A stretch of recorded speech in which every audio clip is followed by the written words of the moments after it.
como no livro de Jó, em que Satanás e Deus conversam e tem um diálogo entre a vida de Jó. Satanás vai dizer a Deus que Jó só é adorador, que Jó só não blasfema porque é um homem próspero e rico. Deus permite que Satanás toque em sua vida e tirar todos os seus bens. De modo que Jó perdeu todos os seus filhos, todos os seus gados, toda a sua plantação, e ainda ele ficou com uma ferida em sua pele, uma chaga dermatológica. De modo que Jó ficou no fundo do poço, de modo que Jó, ele ficou sem nada. De modo que todos os amigos, os servos, os parentes de Jó, viraram as costas para ele. Mas no capítulo 42, o capítulo ao qual nós lemos, nós vemos que Deus ele muda o cativeiro de Jó. Nós vemos que Deus é fiel para cumprir na vida de um justo. Nós vemos que Deus ele transforma onde não tem nada e faz acontecer na vida daquele que não blasfema, na vida daquele que questionou por um instante, mas não blasfemou. E Deus o restituiu em dobro tudo que ele antes possuía. Assim foi a história de Jó. Jó não teve experiência nenhuma com Deus, como no versículo 5 diz. Ele diz que só ouviu falar de Deus. Ele não diz que viu Deus, ele não diz que teve uma experiência pentecostal com Deus, como nós temos no dia de hoje. Ele não diz que viu alguém ser curado, sarado, liberto, e nem que ele mesmo viesse ser curado. Ele disse que ouviu falar de Deus. Ele disse que ouviu uma história que existia um Deus. Ele disse que uma vez contaram para ele que existia um Deus. Ele acreditou nesse Deus, ele teve fé, ele teve esperança, ele teve perspectiva de vida. Ele acreditou naquele Deus, ainda estando no fundo do poço, ainda sem ter visto Deus. É bem verdade que Jó não fala de ter visto Deus ocularmente. Ele não fala que ele está vendo agora Deus manifestado em uma teofania, em Deus em matéria, ou Deus dentro da Arca da Aliança, o próprio Jesus, não. Quando ele fala de ver Deus, ele fala de ver Deus transformar a vida dele. Assim como eu e você vemos Deus na nossa vida. Outrora nós andávamos em caminhos tortuosos, aceitamos Jesus e Jesus mudou o nosso cativeiro, nos abençoou. Então nós vimos Deus mudar o quadro da nossa história. É assim que Jó está dizendo. Ele disse que viu Deus, mas viu Deus mudar a vida dele. Antes ele estava no fundo do poço, agora Deus o fez prosperar. Então, amados, Jó acreditou num Deus que ele não tinha visto nada acontecer ainda. Ele acreditou em um Deus de só ouvir falar desse Deus.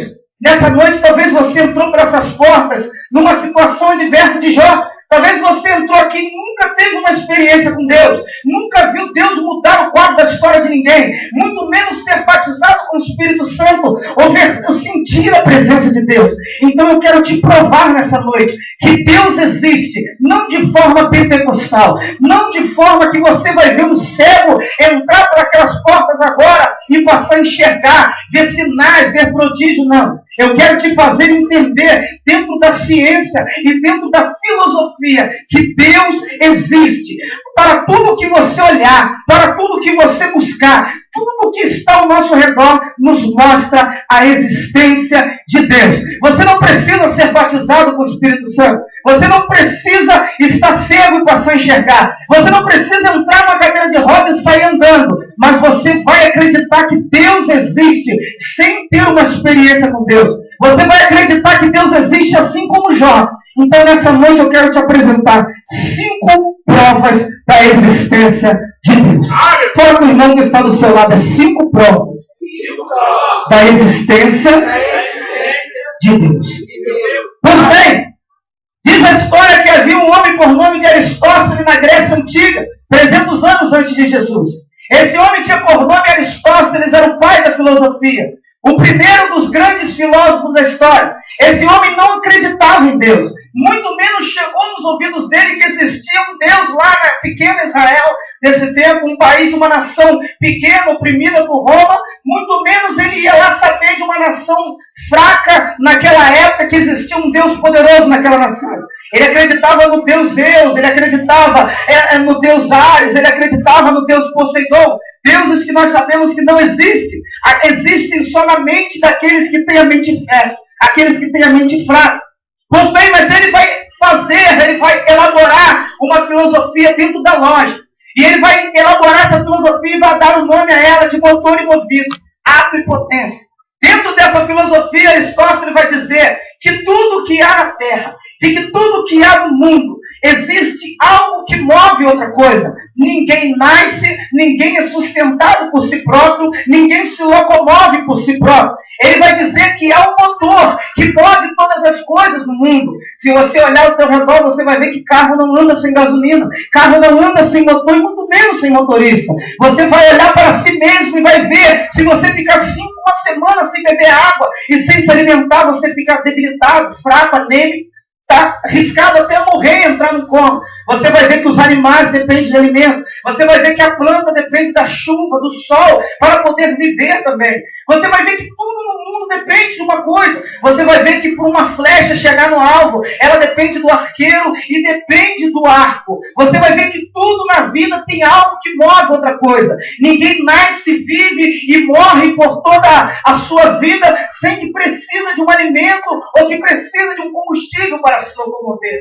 Assim foi a teoria de Aristóteles. Mas ele vai chegar no ponto X da filosofia e ele vai dizer assim: mas existe algum ser que move todas as coisas, sempre moveu todas as coisas e não pode ser movido por ninguém.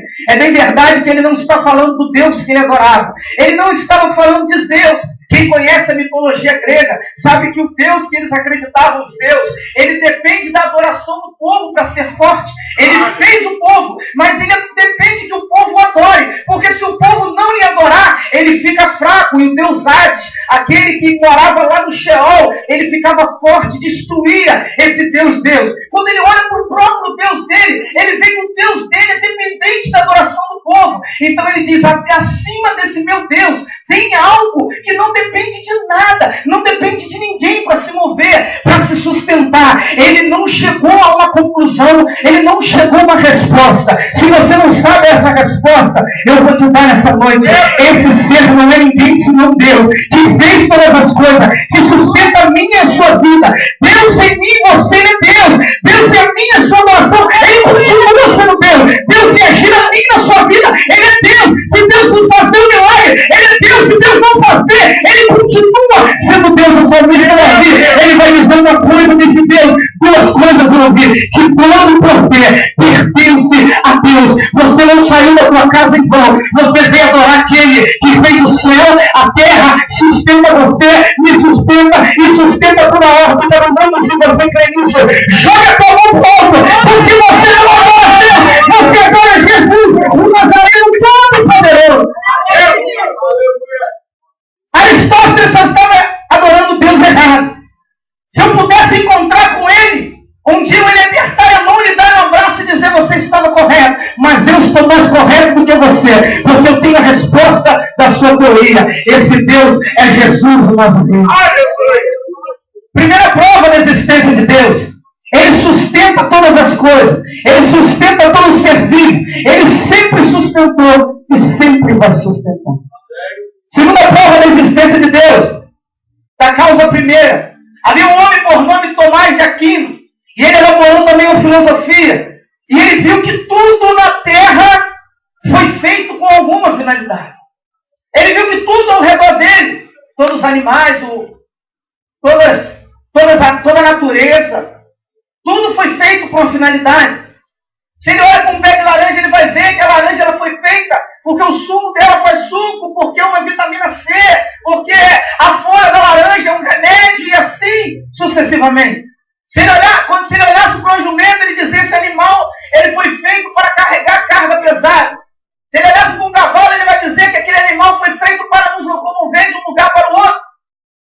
Se ele olhar para a praia, ele vai ver que é para sustentar os peixes que são ser vivos e também para nos dar água e assim sucessivamente. Então ele vai dizer que tudo tem uma finalidade no mundo. Tudo foi feito para alguma coisa. Mas quando ele vai chegar no final da sua teoria, ele também vai colocar um ponto de interrogação. E ele vai dizer: e o homem? O homem governa todo mundo. O homem é o ser mais inteligente. O homem conseguiu dominar um leão dentro de uma jaula. Para que o homem foi criado? Esse homem viveu décadas e não chegou a essa conclusão. Mas quando nós começamos a adorar a Deus aqui, é como se eu pudesse contar para ele, dizer para ele, quando aquele louvor é entoado, que diz: se não for para te adorar, para que nós nascemos. Aleluia. Esse homem viveu a vida toda e não chegou a uma finalidade para que o homem foi criado. Um ser perfeito, inteligente. Mas não havia uma finalidade para o homem ser criado. O homem nasce, cresce, morre e ele não entendeu. É porque ele adorava o Deus errado. É porque ele não servia o Senhor dos Exércitos. É porque ele não sabia que um dia Deus ele fez um ser por nome Lúcifer, que significa anjo de luz, para lhe adorar. E esse ser, porque dominava todas as criaturas no céu, ele se achou superior e tentou ficar acima de Deus. Jesus vai dizer que viu ele cair do céu como um relâmpago. Ele foi jogado na terra. Ele foi destituído da glória de Deus. Hoje ele tenta atormentar a minha e a tua vida, mas ele não pode, porque nós temos o Espírito Santo de Deus. É porque ele tem o que nós não temos. Pergunta ao teu irmão, você sabe o que nós temos, ele não tem? Você sabe o que nós vamos ter e ele não vai ter? Sabe o que ele não vai ter? Porque nós vamos morar nas mansões celestiais e vamos adorar a Deus em toda a eternidade. Ele é um anjo de luz. E a Bíblia diz que quando sermos arrebatados, seremos transformados com um corpo incorruptível como um corpo de anjo. E vamos viver adorando a Deus por toda a eternidade, com um corpo eterno, infinito, com eterno. Coisa que ele não vai poder, coisa que ele perdeu por ser soberbo. Se tem uma coisa que nós nascemos, foi para adorar o nome santo do Senhor. Porque grandes coisas do Senhor, Deus por nós, e por isso estamos alegres, e tem que lugar, e glória a Deus nessa noite. Nós fomos feitos para adorar o nome santo do Senhor. Nós fomos feitos para adorar, porque se você não adorar hoje, eu tenho uma notícia para você. Quando Paulo escreve aos Romanos, ele vai dizer no capítulo 14, no versículo 11, adore agora. Porque vai chegar um dia que todo joelho dobrará e toda língua confessará que Jesus Cristo é o Senhor. Por bem ou por mal, vai ter que adorar. Então é melhor adorar agora, por bem. Vamos ter que adorar depois. Aleluia. Louvado seja o nome do Senhor. Terceira, prova da existência de Deus, do ser necessário. Platão vai dizer, mas o filósofo, ele 350 anos antes de Cristo, antes dessa ciência elaborar um tal de Big Bang, ele chegou à conclusão, estudando, que houve um tempo que nada existiu. E vai haver um tempo que nada vai existir de novo. Ele chegou à conclusão que houve, não sabe ele, milhões de anos, 100 anos, 1000 anos, mas ele diz, houve um tempo que nada existiu na Terra. E vai haver um tempo que nada vai existir novamente. Eu não sei como é que esse homem chegou a esse pensamento, mas ele estava correto. Houve um tempo que nada existiu. Gênesis capítulo 1 vai dizer que a terra era sem forma e vazia, havia trevas sobre a face do abismo. E o Espírito Santo de Deus se movia sobre as águas. Eu queria dar um abraço em Platão e dizer, você estava certo, porque a terra era sem forma e vazia, e havia trevas sobre a face do abismo, segundo a palavra de Deus. Mas Deus se levantou do trono e disse, haja luz, e houve luz. E Deus começou a criar, começou a dar forma. Não tem Michelangelo, Da Vinci, nem Van Gogh, nem Picasso. Se tem um pintor magnífico, o nome dele é o Senhor dos Exércitos. Porque ele pintou uma coisa magnífica, que é o planeta Terra, a natureza. Se Deus pegou um pincel, eu não sei. Eu sei que tudo que ele criou foi perfeito. E ele criou, ele trouxe à existência o que não havia. E ele começou a fazer onde não tinha nada. Basta um haja de Deus que a terra começou a ter forma, que a terra já não está mais vazia. Se prepara aí, crente, porque o haja de Deus vai entrar no teu lar, porque o haja de Deus vai entrar na tua vida, porque o haja de Deus vai entrar no teu ministério, porque o haja de Deus vai entrar no teu trabalho, porque o haja de Deus vai entrar na tua escola, porque Deus pisca o dedo e diz, e haja luz, e houve luz, e haja um homem, houve um homem. Deus começou a fazer a terra e começou a ver e ter existência aquilo que não havia. Mas ele disse também, vai chegar um tempo que nada vai existir de novo. Eu não sei como. Ele disse, eu tenho uma resposta para Platão mais uma vez. Vai chegar um tempo que nada vai existir de novo. Vai chegar um tempo que tudo que está ao nosso redor vai virar pó cinza. Vai chegar um tempo sabe que todas as maravilhas do mundo, segundo o homem determinou, feita por suas mãos, vai ser destruído um dia. Vai chegar um tempo que a tecnologia, que toda invenção do homem, vai ficar sendo pó e cinza. Toda arma que o homem preparou não vai poder impedir. Quando Deus começar a agir, vai chegar um tempo que nada vai existir, que tudo vai acabar. Mas calma aí, não fica preocupado não. Antes disso acontecer, a Bíblia vai dizer que seremos arrebatados, iremos lá para o seio de Abraão e vamos ficar 7 anos lá, esperando aqui a terra viver um período de tribulação. Depois dos 7 anos, Satanás será amarrado e julgado por 1000 anos. Depois desses 1000 anos, nós iremos lá para Nova Jerusalém, em algum lugar do universo. Enquanto isso, Satanás, o anticristo, a besta, fera, o dragão, a prostituta, toda iniquidade e impiedade do mundo, será lançado no lago de fogo e enxofre e vai viver tormento por toda a eternidade. Mas eu e você vamos estar na glória, adorando a Deus. A terra vai acabar assim, mas enquanto isso, aqueles que ficarem firmes na presença de Deus será arrebatado. A promessa de Deus se cumpre, porque ele disse no livro de Lucas: pode passar o céu e a terra, mas a minha palavra não hei de passar. Se você crê na promessa de Deus, começa a glorificar. Motivos para nós acreditarmos na existência de Deus. Foi o homem que disse isso.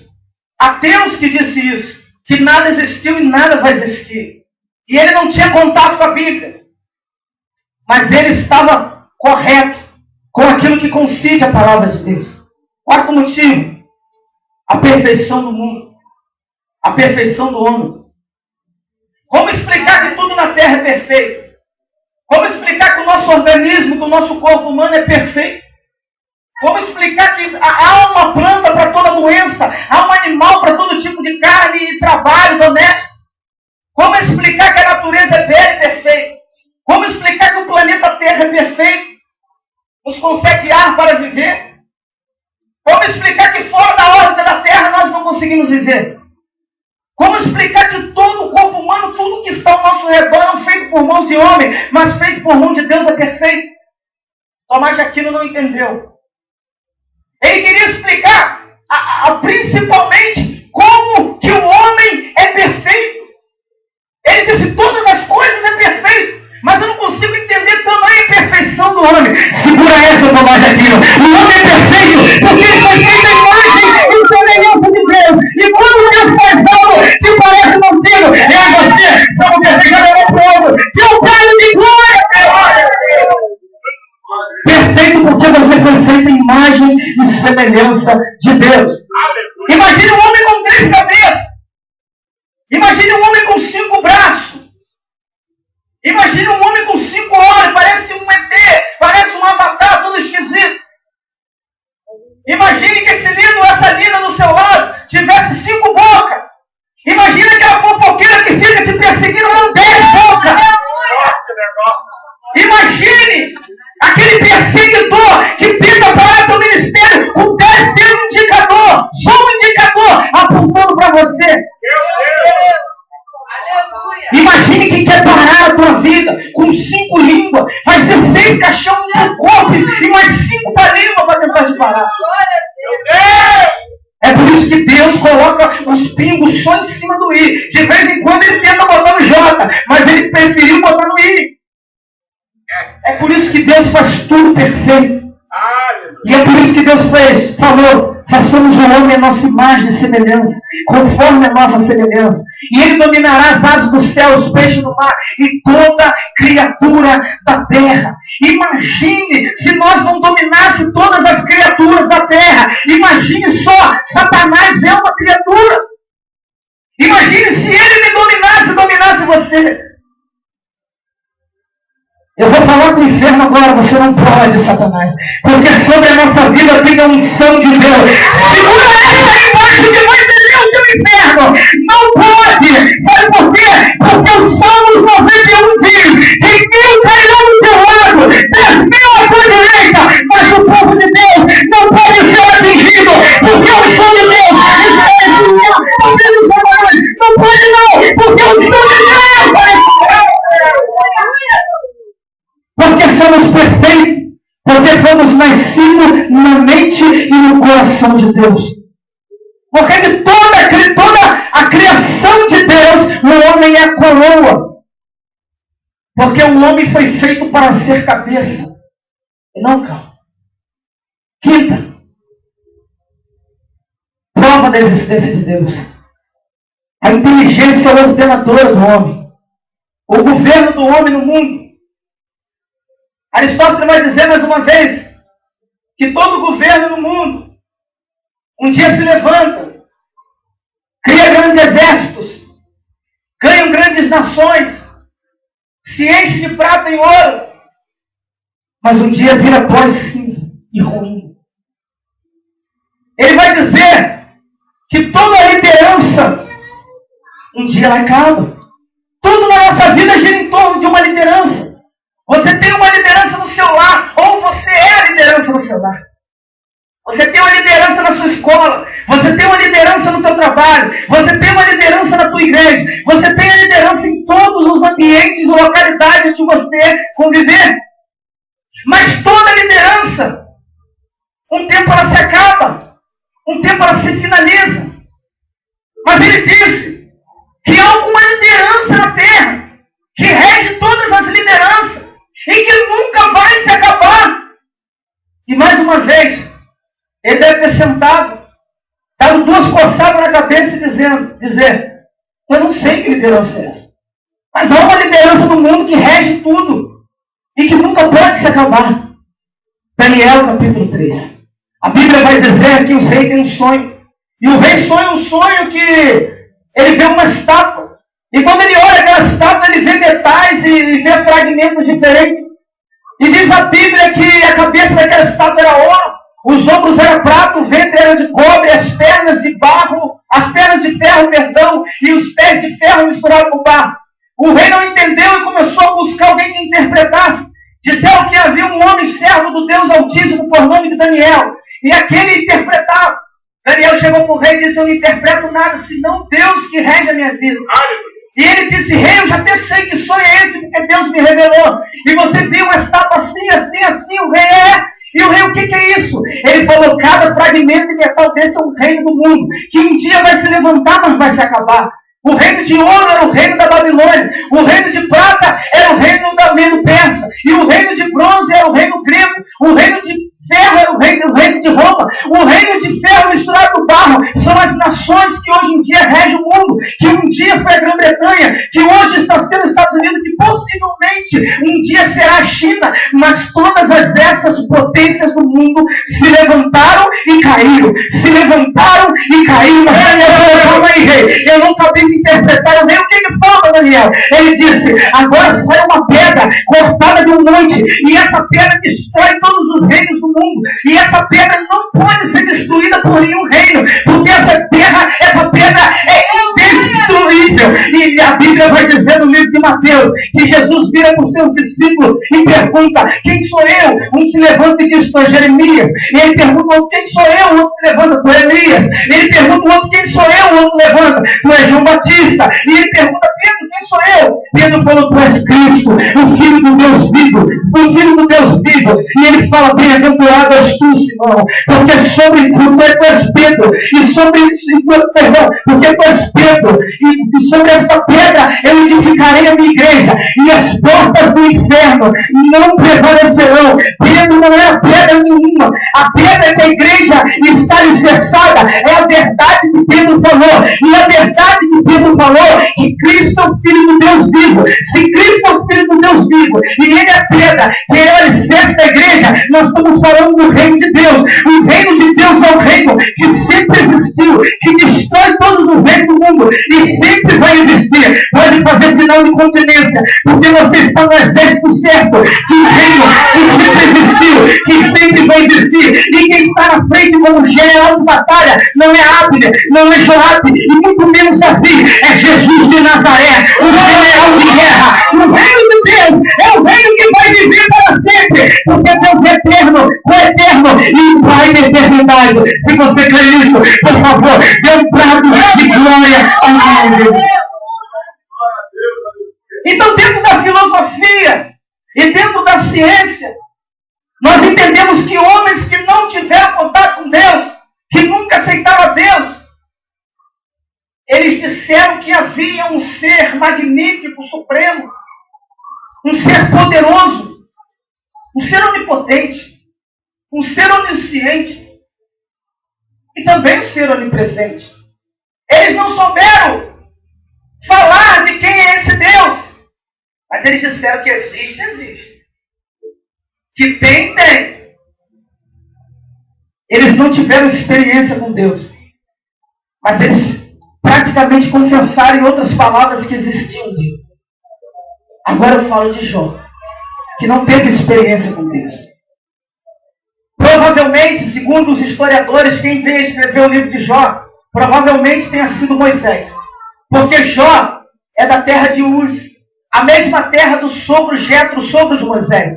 Então, possivelmente, o sogro de Moisés tenha relatado para Moisés toda a história de Jó. Se é bem verdade que Moisés escreveu o livro de Jó, o primeiro livro da Bíblia devia ser Jó e não Gênesis. Eu não estou dizendo que Jó viveu antes da criação, não. Eu estou falando da autoria do livro. E se é verdade que o livro de Jó é o primeiro livro da Bíblia, de uma forma cronológica, se tem alguém antes de Jó que teve experiência com Deus, só foi Adão e Noé. Mas ninguém teve experiência com Deus antes de Jó. Mas como é então que Jó acreditou em Deus? Se ele não teve ninguém para se espelhar, senão Noé. Talvez ele podia dizer que a história de Noé era a história de carochinha, que era contos que os outros ficavam contando. Eu acho que o maior de todos os filósofos e poéticos de todos os tempos, para mim, é Jó. Ele não tinha em quem se espelhar. Ele deve ter inclinado a sua cabeça em qualquer dia desses, olhado em volta e ter perguntado para si mesmo: quem é que criou isso tudo? Quem é que faz isso tudo? Quem é que rege isso tudo? Quem é que governa a minha vida? E ele começou a adorar esse Deus. E de repente ele perde tudo, todo mundo lhe acusa. E ele continua adorando a Deus. Quando Jó fica sabendo a notícia que morreu todos os seus filhos, que a sua plantação foi comida por praga, que todos os seus gado, ovelha e camelo foram roubados pelos seus inimigos, e que estava ali com uma chaga no corpo, uma lepra dermatológica, coçando com um caco de telha. Sabe o que Jó fez? Ele se lançou na cinza do pó e adorou o nome do Senhor. Seja como Jó. Não fique esperando Deus lhe arrebatar em espírito. Não fique esperando uma experiência sobrenatural para depois acreditar que Deus existe. Olha a sua volta que você vai ver que Deus existe sim. E Ele te sustentou e te trouxe até aqui para falar isso para você. Se coloque de pé nessa noite. Bendito seja o nome do Senhor.